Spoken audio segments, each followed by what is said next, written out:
It's Fill Your Plate Now, where every bite brings you closer to the farm gate and further from what's unhealthy. Now here's your hosts, Julie and Tammy, helping you live well by filling your plate well.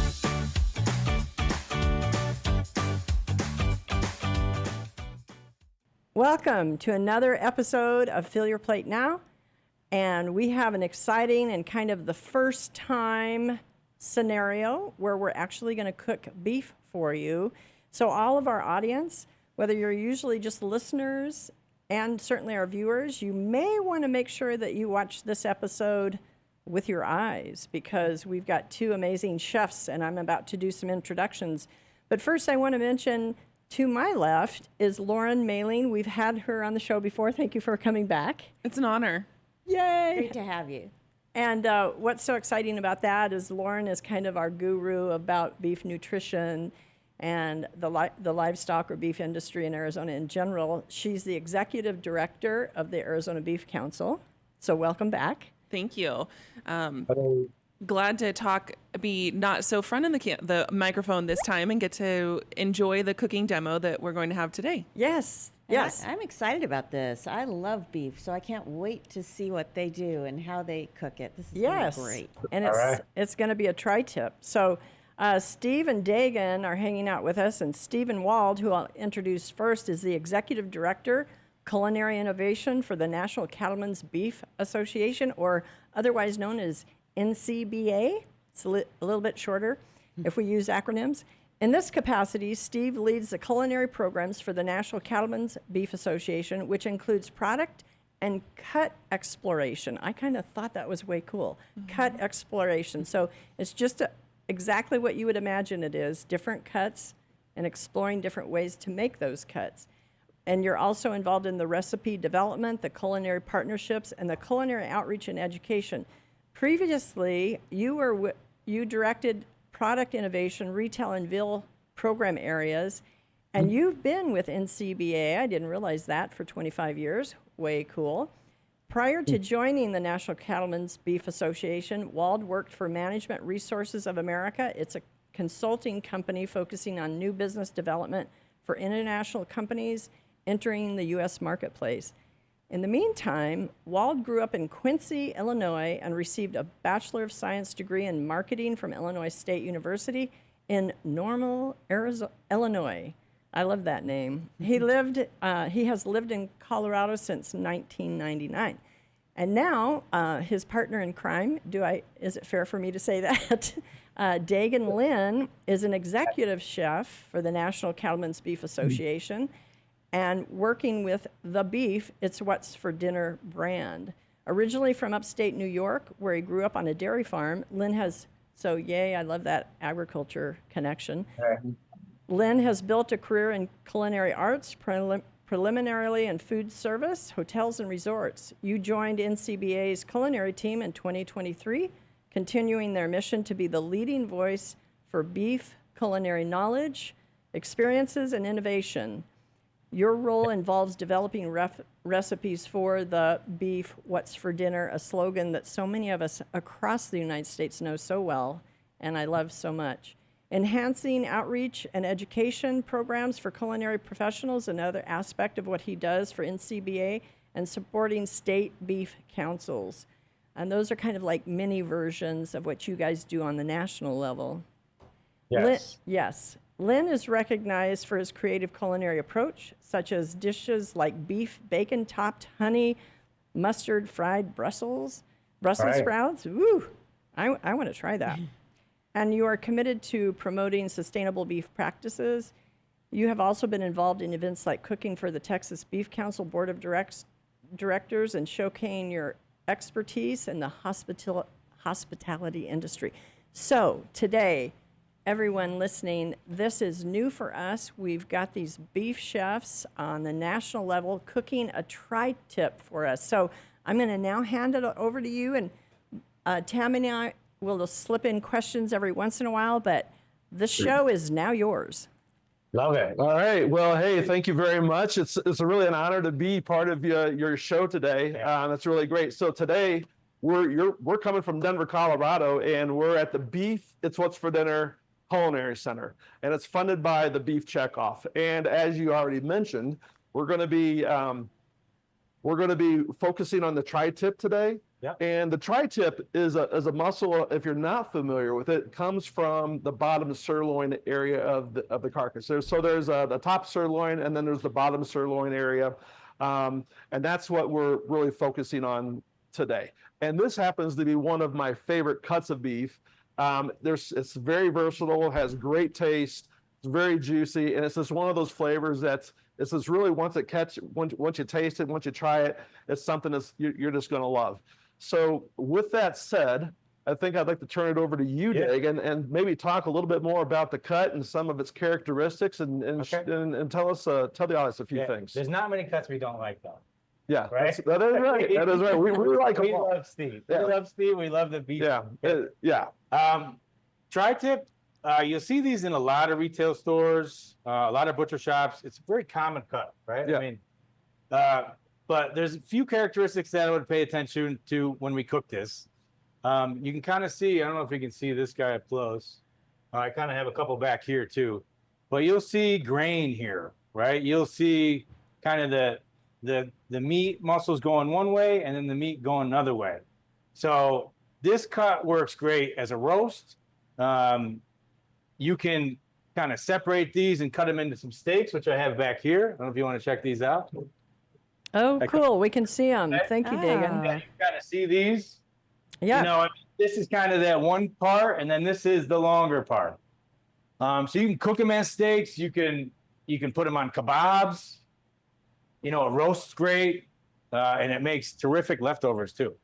You know, Dagan, real quickly, I was going to ask you why you guys picked the tri-tip to demonstrate, and I think you just answered it. It seems like it's a really versatile cut of meat. I think it's very versatile.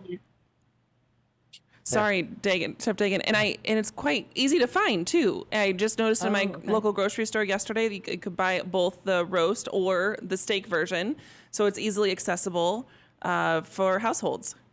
It used to be a West Coast. Yeah. West Coast cut. Said that backwards. A West Coast cut, but it's gradually moving farther to the east. We've had it in Colorado for quite a few years now, and even back in the Northeast market, you can start to find it. So yeah, it's starting to become a nationwide product. But started out as that very popular California cut. Oh, and is it a relatively... Because there's probably 25 different recipes on beefiswhatsfordinner.com. And we actually just released one that we're going to work on a month or two ago. Yes. Yeah. So Tammy has a question for you. Yeah, I just wondered, it looks like it's a relatively lean cut of meat. Is that correct? I don't see a lot of fat or a ton of marbling in it. I think grading would come into play there a little bit, but I think I mean it's part of the sirloin, so that's part of the animal that's a little bit leaner. It would qualify as one of the 29 or 30 cuts of lean beef that's on the market. This, like Dagan said, the marbling in there is key, but this also comes with a fat cap on it at times. Sometimes it comes with a fat cap, sometimes it doesn't. I think the more traditional way of buying it does have that fat cap, and I think the Santa Fe style, lots of times they leave that on there. But today we're showing it with that fat cap removed. This is actually one that's clean, and you'll see these partially cleaned in the retail store. And then I have another one over here, Ty, if you want to check this guy out. I have one here that we're going to show you how to clean up and how quick it is and how little trim there is on the cut. Mm-hmm. Great. And when you say clean up, you're talking about trimming the fat, right? Yeah, there's fat, and then there's a little bit of what in the business, we call it silver skin or a little connective tissue. It's just during the processing of the cut, it's a little bit hard for them to get it off. So they'll leave it on there, but you'll see, I don't know if you can see from right there, you'll see there's just a little bit of this. We want to take that silver skin off. And then there's just a little bit here. You can barely see it. Sometimes you get them really clean. They do a great job at the processing plant. Sometimes you got to put a little bit more work in. Right. And we're just going to clean it up. And I don't know if you can see, this is one of my favorite knives to use. You can see it's been worn a lot. It's really thin, And I use this for cleaning tenderloins and stuff too, but you can really kind of just get it under this little membrane and peel it off. It's that easy. So while you're cutting it, Dagan, one of the questions I have is how do you balance flavor and tenderness when you're cooking a tri-tip? I mean, is part of it the degree of fat maybe that you leave on it for that tenderness, or what inspires you to have that balance? I would say cooking method. Okay. These roasts can range. So cooking method, I would say thickness of the product. These roasts can go from like 1.5 pounds to maybe up to 3.5 pounds, depending on how large the animal was. But I mean, this cut is naturally pretty tender. Yeah. Marinades are good. Pounding it out, so mechanical tenderization. So just using like a mallet and pounding it out, that'll help a little bit. But it's Really, it's the cooking method. Isn't it? It's the cooking method, I think. Yeah, and from what you've taught me about this cut, this lends itself great to that slow Santa Maria style cooking, over the charcoal or even in an oven or smoker. Well, so, and I can chime in too. I grew up near Santa Maria, California, on the Central Coast, and the tri-tip was the cut for every occasion, whether it was a funeral or a wedding or branding. We had tri-tip, and traditionally grilled over oak wood, and so that gives a little extra flavor with a Santa Maria style seasoning that's salt and pepper, garlic. So really, the traditional way is with that seasoning and over wood, but that can be easily be replicated with wood pellets, or if you're using a smoker, and your different flavor in the wood or the charcoal that you're using also adds to that flavor. And like Dagan said, it's quite naturally a tender cut anyway, and then it pairs so well with all of the sides that Dagan is prepared as well. Awesome. Wow. And you are cutting that so easily for our listeners who are not watching visually. Is there a name for that type of knife? It's just such a nice compact knife, and the blade is so slim on it. It's just an old school boning knife, right? Boning knife. Even I go back and forth with this one, so it gets a lot of use. Yeah. We keep it pretty sharp, but it just helps even with like when you're cleaning tenderloins or, sirloins. Yeah. It's more tenderloins where you just want to kind of, get under that little connective tissue and just take as little of the meat off as you can. Dagan, if you elaborate on that, if you compare that to a chef knife, which has kind of a heavier blade, a thicker blade, this is a nice, real thin, more razory type blade. So you can get it under the a little bit more control on it. Yeah. A little less awkward for some. I'm going to go ahead and cut this into steaks real quick. Yeah. We showed the grain, right? We'll show the grain. Yeah. So I'm going to I'm going to try to cut this along where I don't want to say the meat it starts going different directions, but sort of. Yeah. Right. You can Like kind a of big see triangle, right? Right. Yeah. So it's like a Tri-tip. triangle, tri-tip. Yep. So cool. we would cut that in the steaks and this in the steaks. You can kind of see that it looks like a tenderloin. That looks great. We love beef, and the other thing about beef that I love is it's very nutrient dense. Tell us a little bit about some of the components that you find most appealing to consumers. I know protein is really high in beef. Yeah, I would say lean protein. And me, the way I cook, I try to cook what's in season. So I just try to fortify those with some vegetables. That's why we have a nice little spread here. This recipe makes a pesto and a zucchini pesto with some pistachios.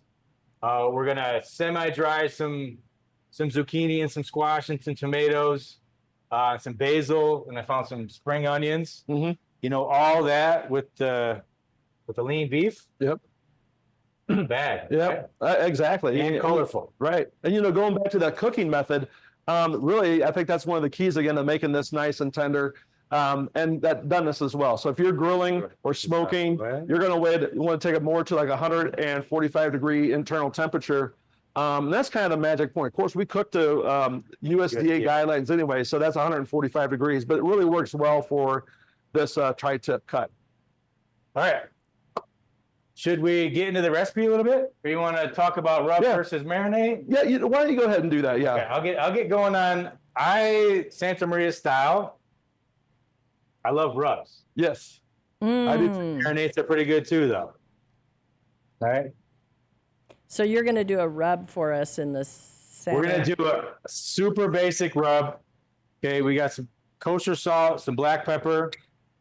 We're gonna add a little smoke here since we're inside, right? We don't have the charcoal growing or going, and we don't have the sun on. All the stuff going on. Right, so we're gonna add a little smoked paprika into this one.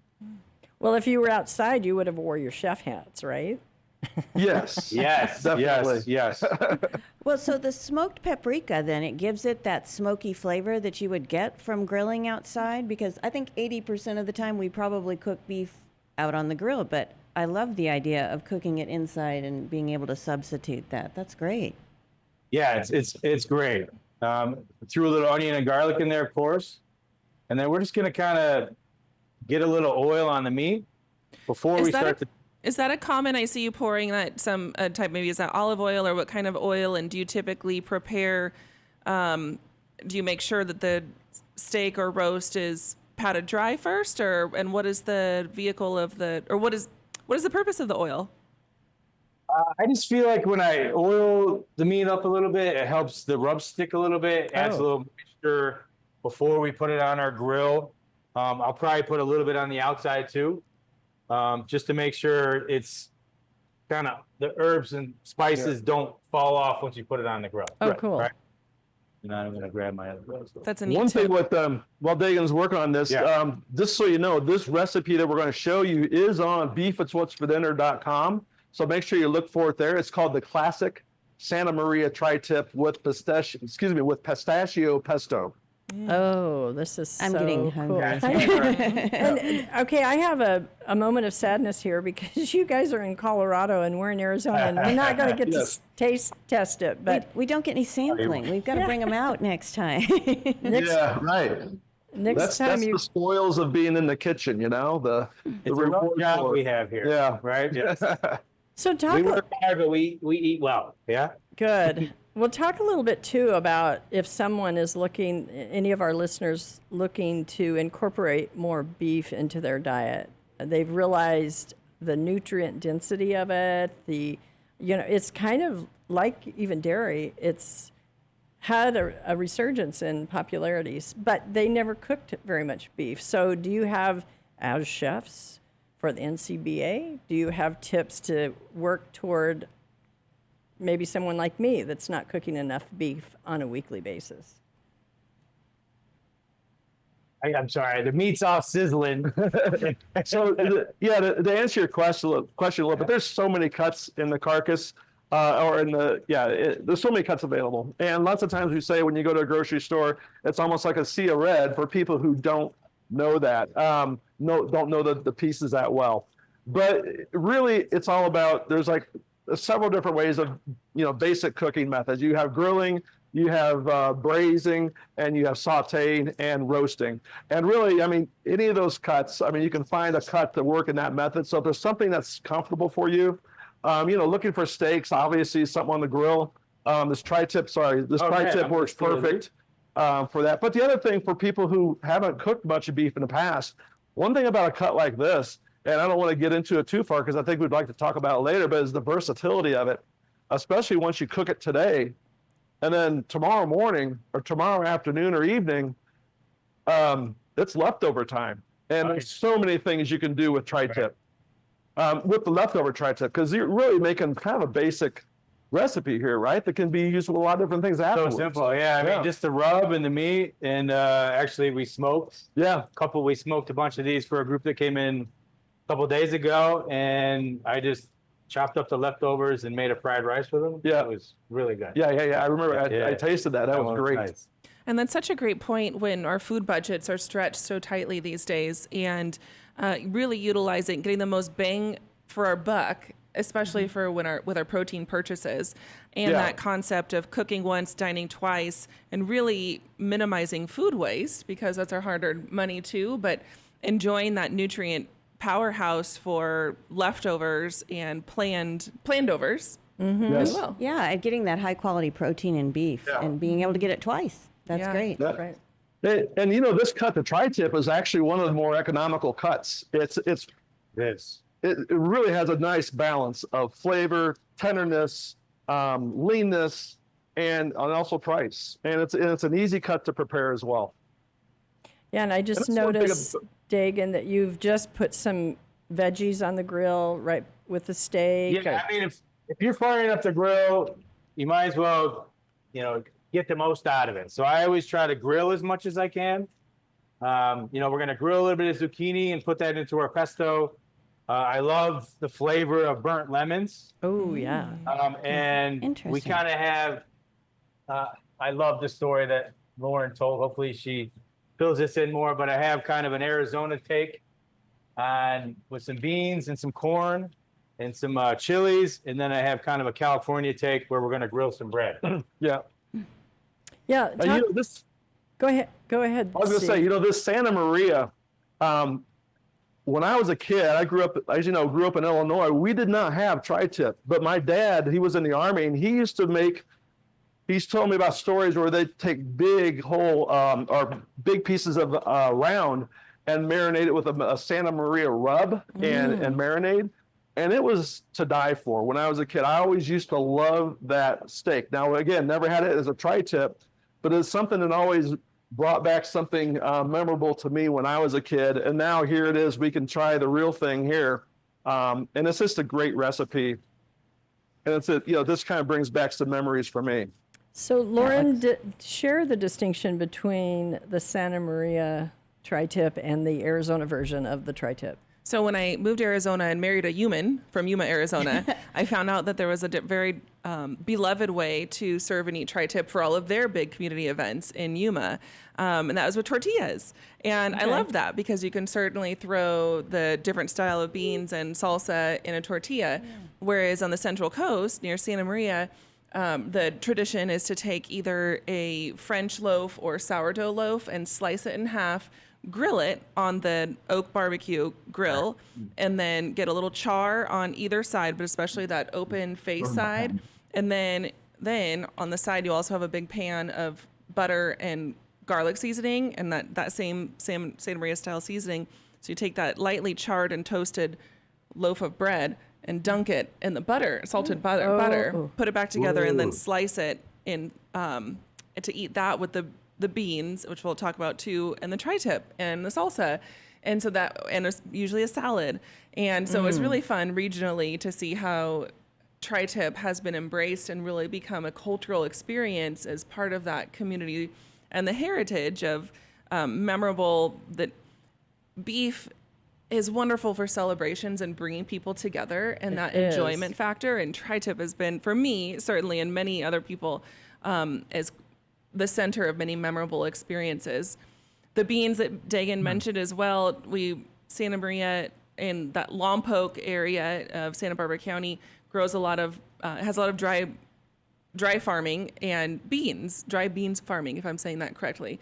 So pinquito beans are grown in that area, and so that's one of the little red beans that would be cooked low and slow as one cooks beans, usually with some bacon in it and onion and seasonings, and so that's always a staple with the tri-tip and the bread and all of the other sides that might come with it. It sounds delicious. It does sound. It really does. So I love this take on it. It's like a fresh veggie and toasted bread take on that traditional Santa Maria style. I love this, Dagan. That looks amazing. And these recipes will be on your website too, correct? Yep, and we'll share in the show notes, I'm sure, about this Yes. specific recipe on beefwhat'sforDinner.com. I see are those some green onions that Dagan has thrown on the grill next to the roast. Yeah. I love when he green onions does. going on the grill real quick, and then since we're inside,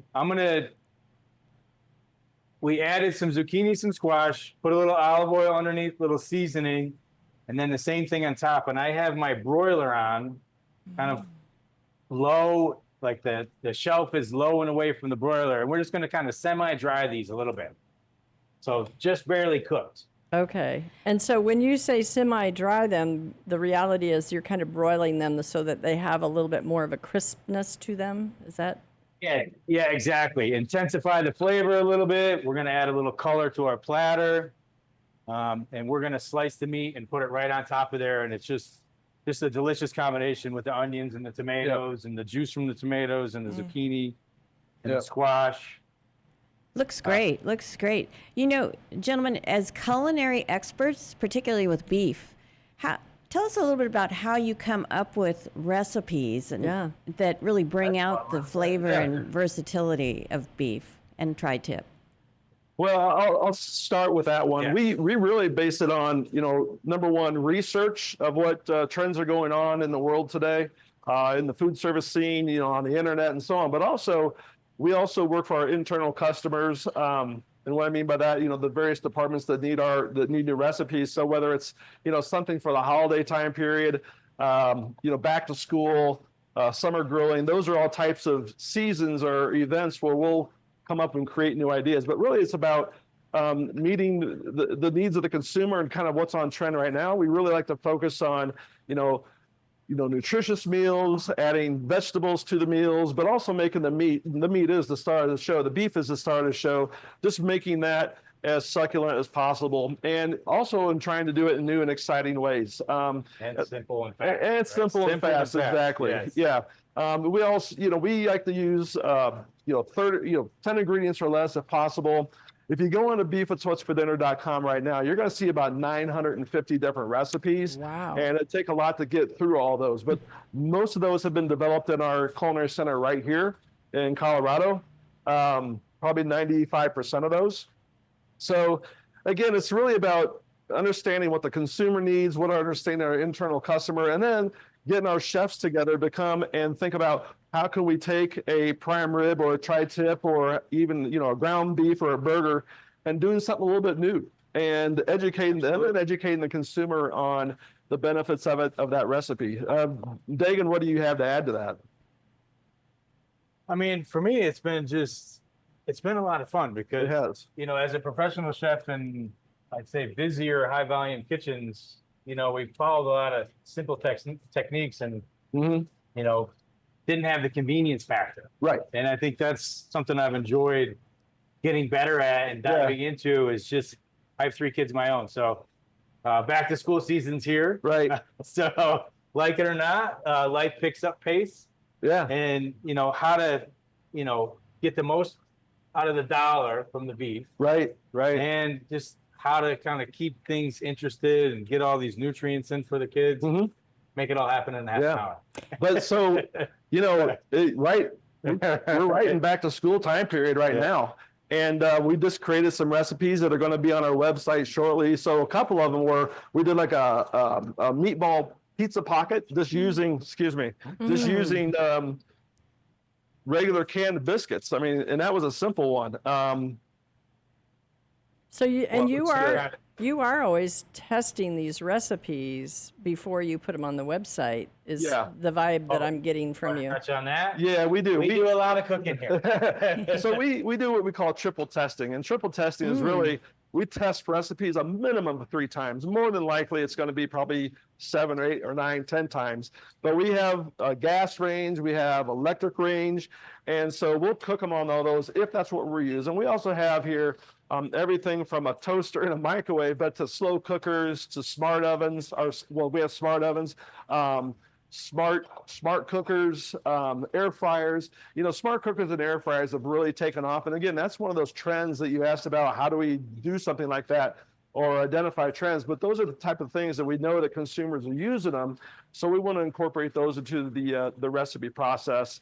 And we even take some older recipes that were like maybe traditional slow cooker recipes, and then transition them to a smart cooker recipe. So this gives consumers more flexibility in that process. So remind us of the website again. We probably can't say it enough if you've got 900 plus recipes on it. So this recipe, I'll say it, is the classic Santa Maria tri-tip with pistachio pesto. It is on beefitswhatsfordinner.com. So beefitswhatsfordinner.com. And the search function on the website is very handy and good too. So okay. you could search tri-tip, or you could search Santa Maria, or if there's a specific cut that you picked up at the grocery store, or that you've had in your freezer stash of beef, and you're like, gosh, I would like I'm tired of the normal my go-to ground beef recipe. You can search by recipe or cut, and then it also provides all of the nutrition information as well. Oh, cool. Dagan, it looks like you're making the pesto sauce. Yeah, so we have some of our grilled zucchini here, and we're just gonna throw all this stuff in a blender. So I have some pistachios, have some parsley, we got some fresh basil, right from the garden. We have some Parmesan cheese, and then we have some garlic, okay? I like to just kind of pick out the tops, and I like to pick out the heart. Oh. Just to keep it a little bit mellow flavored garlic. Oh. You know, that this little heart in the garlic has a decent amount of heat to it. That is So I a just try to pull tip that out. that I never knew. I never knew that either. So if you Yeah, want the little spice or kick that heart of garlic provides, leave it in. But if you want the mellow flavor, take it out. Make it a little more mellow. That's one way to do it. Blanching it is another way. Oh. And And then Put we're a just little going to bit go of- ahead and blend this up. In the studio here, you can smell the garlic. Oh, I bet. It's wonderful, and all this Wonderful. cooking. And I was going to speak Our, to. our semi-dried tomatoes and zucchini. You know, they probably took 8 minutes. Yep. Yeah. And I was going to speak to the kitchen that you are in. This is actually probably the test kitchen, I'm assuming, but it looks real roomy and it looks very functional. And talk a little bit about that.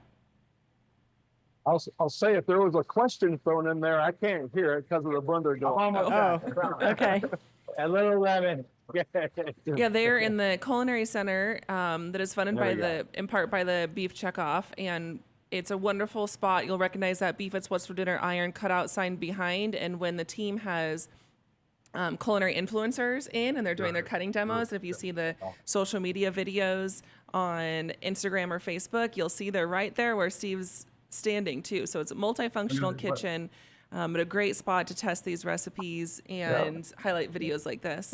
That's amazing. And you know, with back to school and having so many recipes, I would guess that you have some that are pretty darn quick to put together, because they say consumers want to spend during the weeknights, especially with kids, 20 minutes or less cooking meals. Absolutely. Yeah, we target those 20 minutes to 30 minutes or less, depending on the recipe. And the other thing we like to do with, especially back to school, is make them a little bit more interactive. So if a family is, gathered around the bar after school for a snack or even for dinner, to make it something that the family can participate in. Like I mentioned, those pizza pockets earlier, the meatball pizza pockets. That's something that a kid can easily do and help assemble. And it's really basically a biscuit, you roll it out, a little sauce, some sliced beef meatballs, a little cheese, fold it over, crimp it a little bit, throw it in the oven, and you're easily done in 15, 20 minutes. That's great. That's great. Yeah. And I can speak from experience, if you get the kids involved, they're more likely to eat it. Yeah, That's right, true. exactly. It's if only you could get them to clean up too. Yeah. You know. I haven't mastered that yet either. More dishes, the better. Right. So, Steve, you've been with NCBA for 25 years. Yes. Talk about, the evolution of some of the recipes or just your experiences as a veteran in the midst of the culinary arts with beef. Yeah, it's a really great question and a fun question. And I might not be the best person to answer that from the standpoint of the history of our organization. And what I mean by that is, a few years ago, I did some research on how many recipes we've done over the years, and it's really hard to quantify, but I estimated at well over 15,000 recipes, and that goes back to our predecessor organizations back in the early 1900s. So, so cool. Yeah, A long and then time. I have a pamphlet that I found from like the 1930s or 1940s, and recipes have changed quite a bit. Number one, back then ingredients were a lot more. We focus a lot more now on the lean cuts. And if you go to the meat counter, you see a lot less exterior fat. Back in the day, it used to be a half of inch of fat was common around the outside of it. Now, I'm not saying that's all bad, but at the same time, consumers this day and age don't want that. So I'd say that's the one of the biggest things, but also convenience. Back in the, older, I won't say older times, but when I was a kid or even before that, it was, convenience wasn't as important as it is today.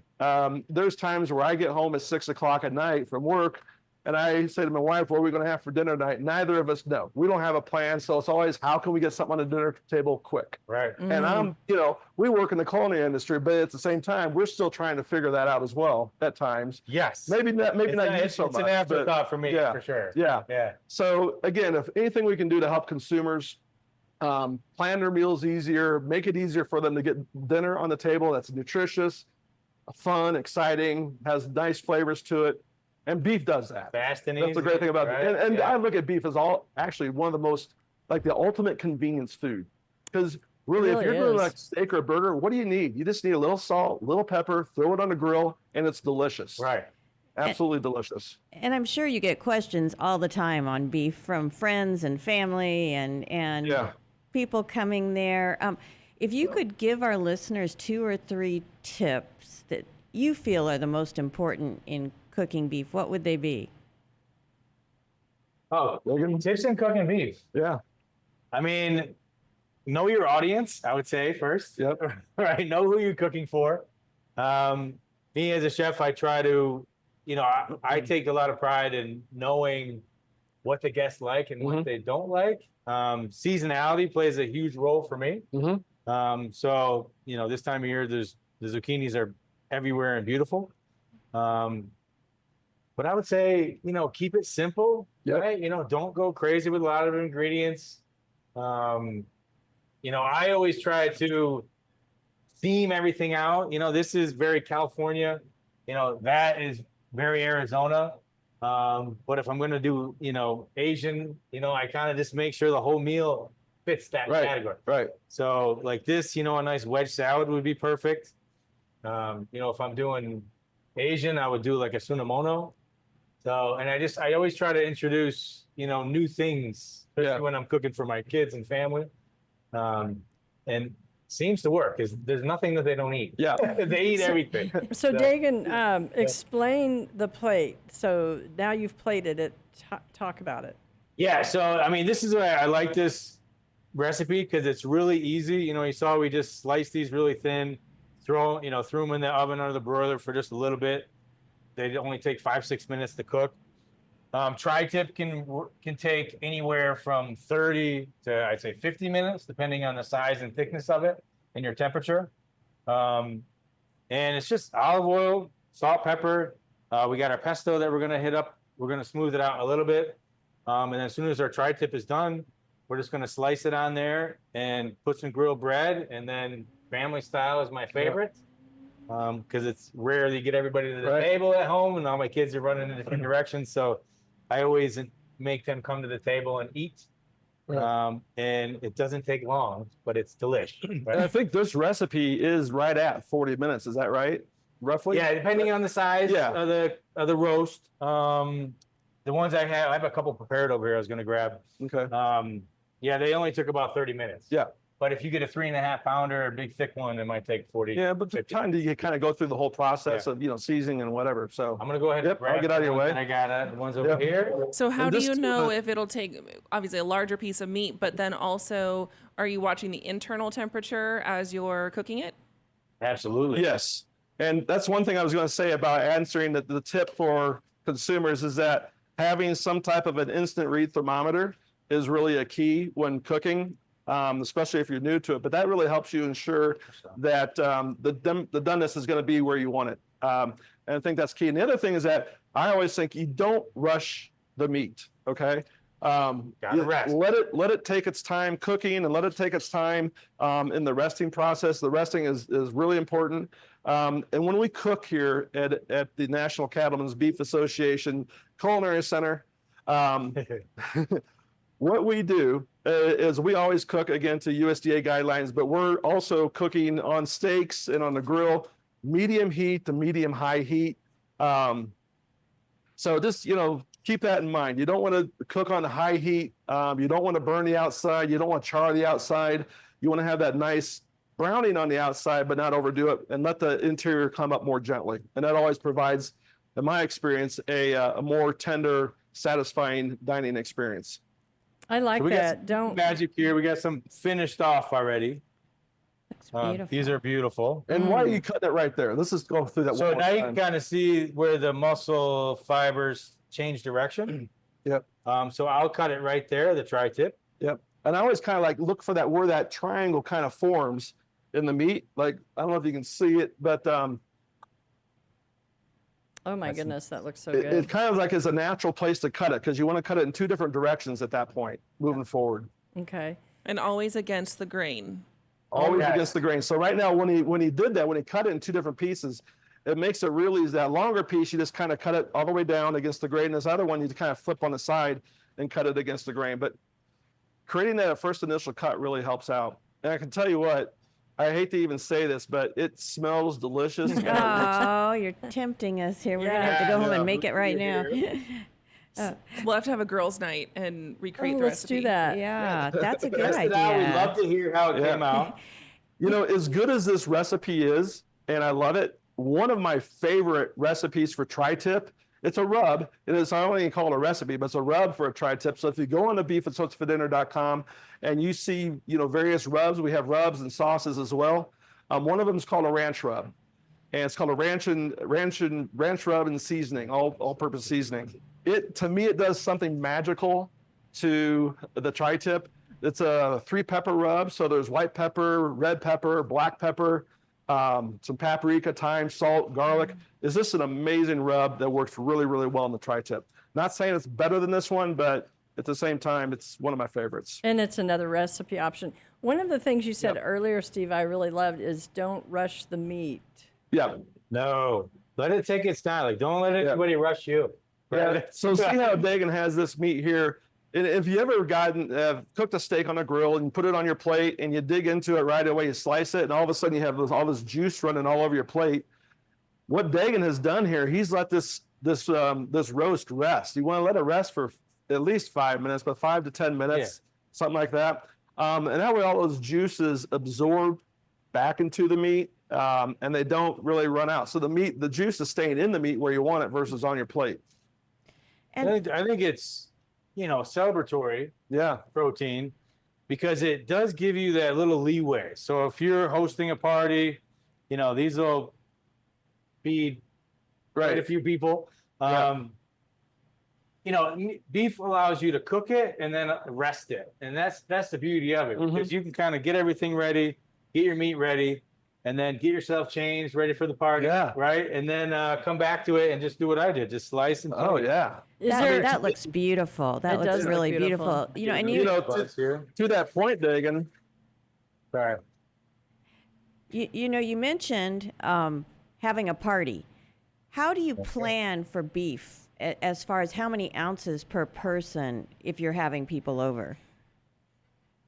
we really figure 4 ounces of raw beef, 3 ounces, which equates Okay. to about 3 ounces cooked beef. Now it depends on what you want. If you're having like a real big holiday party, you might want to make those servings a little bit bigger.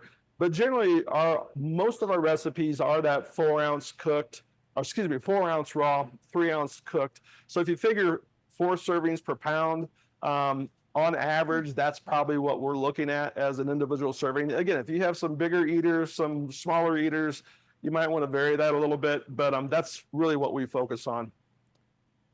And now you're putting the pesto sauce. Yeah, a little pesto on there. You can put a little bit on the side. Yeah. If somebody's not, not into it. Or And nuts. we eat with our eyes, and what a colorful dish Oh, of yeah. having the I beef know, and the it's bright green beautiful. pesto and the tomatoes Yep. and that beautiful red and the Squeeze some lemon too. yellow and the lemon and the zucchini squash. Oh, you're putting lemon on top of it? Or is that- Little lemon, little olive oil just to give it that nice sheen. Oh, interesting. That's And then we got a little bit of Parmesan cheese. So we didn't add any salt to our our pesto, that we're just using the cheese as the sodium. Okay. And so you squeeze lemon over it, and that's after you grilled the lemon. Any insights Right. on? And then we're just gonna do a little bit of this. Yeah. So if you look at this meal in itself, this plate, I mean, it's a very balanced meal. You have great protein in beef. You have vegetables. You have the bread. All right. You have your cheese on the dairy from the dairy area. Just a beautiful, well-balanced presentation that's going to be absolutely delicious. Right.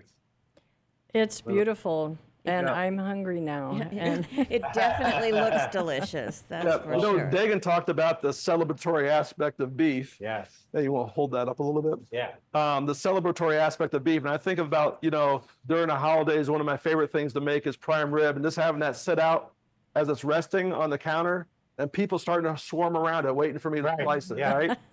That's, that sounds when like is it our ready? family, Steve. And it's done, right? So did you guys see that pretty good? That's gorgeous. That was Yeah. great. What would be a cut that if tri-tip wasn't accessible, like say it hasn't made it all the way to the far eastern seaboard, what would be another steak or roast swap that you would suggest to replace the tri-tip? Dagan, what do you think? I mean, flank is great. Flank? Flank is one you see very common. It's more budget friendly also. It's very lean. It would Yeah. accept that rub really well as well. That would do Really good. well. And then like, we didn't touch on marinades, but Yeah. like flank is one of those ones. Flank, Yeah. skirt, those all marinate really, Right. really well. I think even a more common cut like the top sirloin would work really well for something like this. So you were just taking the corn off the cob, and you're Yep. plating that. So, we're going Arizona style here. Oh, So yay. we got some chilies that we burned off. Just lightly charred those. Tortillas. And the tortillas. Think over Right here, here, and right I got here. some tortillas, and then we got some beans. I just love the Oh, look at story that. Oh, that looks that beautiful. Lauren had. So I don't know if that's a rendition, if that's almost there. I think it looks beautiful. In your no honor, matter Lauren. where one comes from.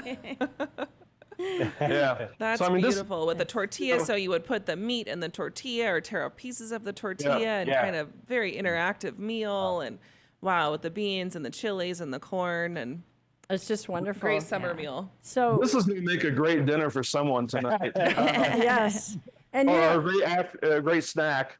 But you know, just looking at this, it kind of reminds me of like what you can do with some of these leftovers. Dagan, you mentioned earlier the fried rice we Yeah. made the other day. Maybe just talk a little bit about that and some other ones that you might think about. I mean, quick and easy leftover beef recipes, kind of what we've been working on, Yeah. especially when it's back to school. Quesadillas, Yep. you know, using some of this air fryer. We just went Italian and did like a pasta. Yep. That was pretty good. You know what I did with this recently? I'd made this recipe at home, and we had, you know, there's just three of us. And my son, he's, you know, a big dude now. He's going off to college to play football, so he eats a lot. But so we had some left over.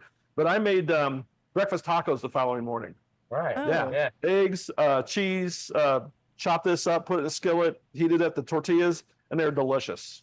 yeah, Yeah. you This really one's pretty good. I'm hungry now too. Yeah. you really can extend the menu when you are working with beef, and that's what's so neat and versatile Yeah. about it. So again, where can we get all of these recipes? You can get them at, It's what'sfordinner.com. yep. Okay. We'll keep improving that website. There's a ton of, I mean, there's just a ton of information on that website from, you know, not only just food, right? I mean, all about different cuts. You know, you can search by cut, Yep. temperatures, food Nutrition. handling, nutrition, Yep. science. Yep. And Yeah, it's, and part of the great thing about beefandsaltsfordinner.com, you're mentioning it, but it doesn't just talk about the recipes, but we have like cooking lessons about how to just cook a basic cut. So how do you cook Right. how do you braise? How do you grill? How do you smoke? How do you saute? That just basic information. And even if you follow that information, you're going to learn more, and then you can kind of just play with yourself. You can use your own spices and so on. I forgot That- the butter. That's a great Oh, point. Can't forget the butter. Forgot the butter. Don't forget the butter. Yeah, we Yeah. put the butter on. Yeah. I mean, He's brushing a little bit of melted butter on Yeah, top of a little the bit on more here. Arizona-style tri-tip. Oh, okay. Yeah. yeah, that looks delicious. I know. So So this adds a nice second, We're you know, gonna that do this rich here, too. background flavor. So, what are your final, as it relates to this tri-tip, and you featured both the Santa Maria and the Arizona version of it? What are some final points, final tips for our listeners, our viewers, those that check out our podcast, so that they can walk away from this and be very confident to cook the same recipe? Yeah, I mean, tri-tip is just one of those really user-friendly, you know, you get a decent yield off it. I mean, you saw how much trim there was. There was barely any trim. It's easy to cook. I mean, the steaks are great. I see a lot more of the tri-tip steaks out there in retail. They cook really fast. You could do it on a grill. You could do it on a flat top. You could do it in the house in a cast iron pan, or if you're, you know, you can roast it in the oven if you don't have all those kind of things. So it's like all the beef. It's very versatile, but I just think, you know, it's juicy. It's got a lot of flavor, and it goes kind of with any international cuisine you could think of. Accepts flavors very well. Right. Yeah. And accepts marinates well Yeah. too. So if you wanted to marinate it, it doesn't even need to go that long. I'd say Right. 4 hours. In the marinade. I've even done it like an hour, and it was still really well. You know, I just recently I saw a recipe on the internet, not ours, but it's tri-tip braised in a slow cooker. Yeah, pull it apart. And pull it apart, and they were talking about how good it was, and I think we need to try that here. That one's on our list. Yeah. So I would have loved to have been here when Steve was hired, because I don't think there's a man within our organization that loves beef. Maybe one other one, as much as he does. Okay. So we, you know, part of the fun part of our job is we come up with these ideas, or we see something on the internet and we're like, okay, we got to try that. Yeah, absolutely. Well, And you both So was- reflect your passion for what you do, that's for sure. And I know you've gotten close-ups of these, but I mean, if you just look at that beef right there, that is a perfect 145-degree medium rare USDA doneness, and it's just beautiful. And this tri-tip works really, really well at that temperature. Yeah. And that's the other thing. I wouldn't really, if you were doing this, of course, everyone has their own taste. I wouldn't take it over that necessarily too much. You can a little bit, but I think that's like the magic spot for it right there. Yeah, and I think resting is key with this cut, because if you don't give it that time, you can kind of see, you know, how beautifully cooked that is.